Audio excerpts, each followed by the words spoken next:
It's the wrong trousers, Gromit. Hi and welcome to the Ruby Tuesday. My name is Ruben and this is my review for Netflix's original series, Unbelievable. Before I carry on with my review, just a quick housekeeping notice. Housekeeping, that's such a weird term. Just a quick notice that at the beginning of my movie reviews and series, I sometimes do a movie quote or series quote.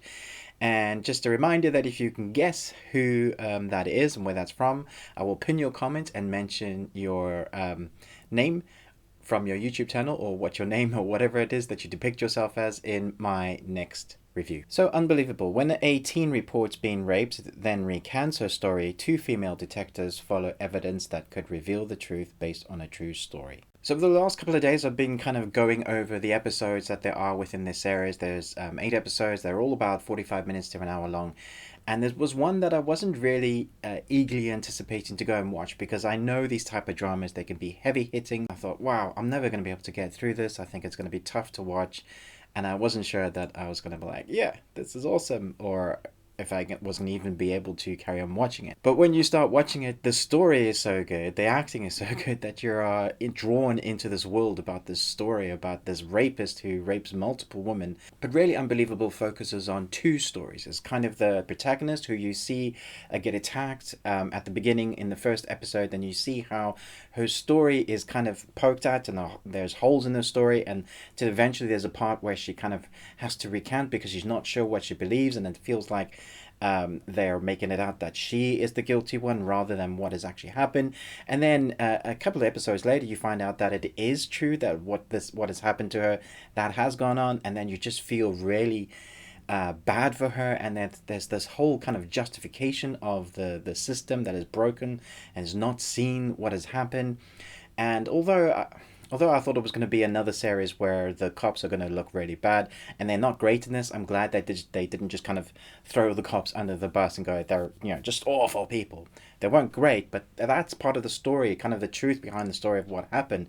And then you have the other part of the story where it focuses on the two detectives, and Toni, Collette and Merritt, Wever are just phenomenal in this. I like all the actors in this. I think it's kind of like a powerhouse of just the actors doing the best they can. All the directors bringing out the best from these actresses and actors, because I think all around the acting is great. But I really enjoyed watching Toni Collette, and I often do. The way she portrays characters on screen are sometimes just some of the most powerful that you're likely to watch that year. Whatever she's on, normally you can tell, you can breathe a sigh of relief that you're like, yeah, this is going to be good. But I think the story itself is told well and edited well. So you have these two worlds. You see the effects of where somebody has brought a story and nobody believes you, and how the life of that is unraveled. And then you see these two cops picking up on this horrible case, and it kind of intermingles between that. They're obviously a little bit at different times, so one story will give you a certain feeling of like, oh, how is she ever going to get out of this? And then the other side is you're rooting for the detectives to really kind of bring this rapist to justice. And it is hard going. It is hard to hear some of the stories of what else goes on. But at the same time, you're still always rooting for the detectives and hoping that there is a good outcome. And that's what I think with some of these series. Sometimes when they end, it just kind of leaves you feeling really flat. For me, this one, it left me feeling, yeah, okay, there's some justice in that. And I'm hoping I'm not doing any spoilers, but it's one of those series that it's based on a true story, so you kind of know what's going to happen if you know about the case. But if not, I can safely say to you, yeah, you're going to go through some hard stuff watching this. It is well worth watching because the cinematography and the acting and kind of the way it's put together, the way it looks, is really well done. It's craft at its best.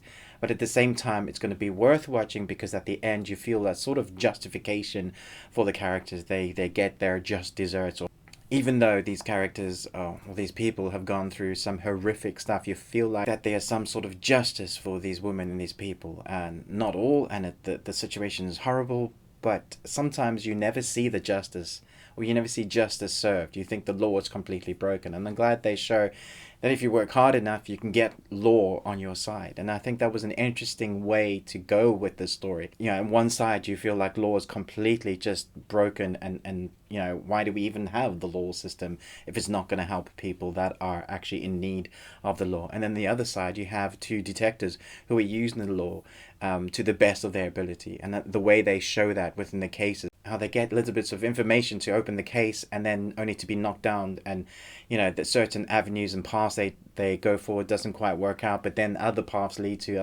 other paths which open the case more. And I think that was interesting way to do it, but it felt real, it felt genuine, it felt honest. I think that's probably one of the best parts about this series, is that the acting all feels real. It doesn't feel over embellished. You know, you do sometimes get series where they over embellish the emotions or the characters, but all the actors, I felt like they were directed to act as real as a person would act in those moments. And how people react is obviously different because everybody's different, but I felt like a reflection of the reality of some of the stuff that was going on within this series. It was quite hard hitting at times. But I'm really glad for that fruition ending. I mean, I can't really talk about this series either without going into kind of the film techniques and some cinematography. And I know that's sometimes boring to hear. You kind of want to go, is this worth watching? Should I give my time to it? But yeah, but the craft of it in total is great. And the cinematography isn't lavish and wild, but I felt like it was really crafted well.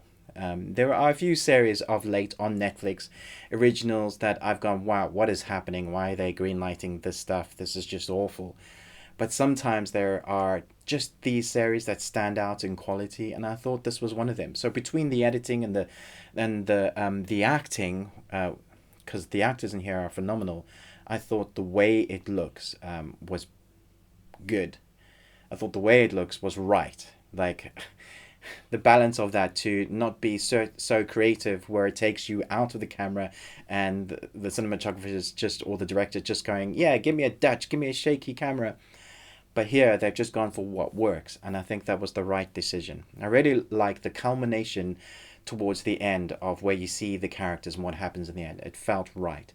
Let me know in the comments below what you thought about this series. I thought it was good. I wasn't expecting, I think, like, enjoy something like this, but I enjoyed the craft, I enjoyed the story, and I enjoyed the outcome.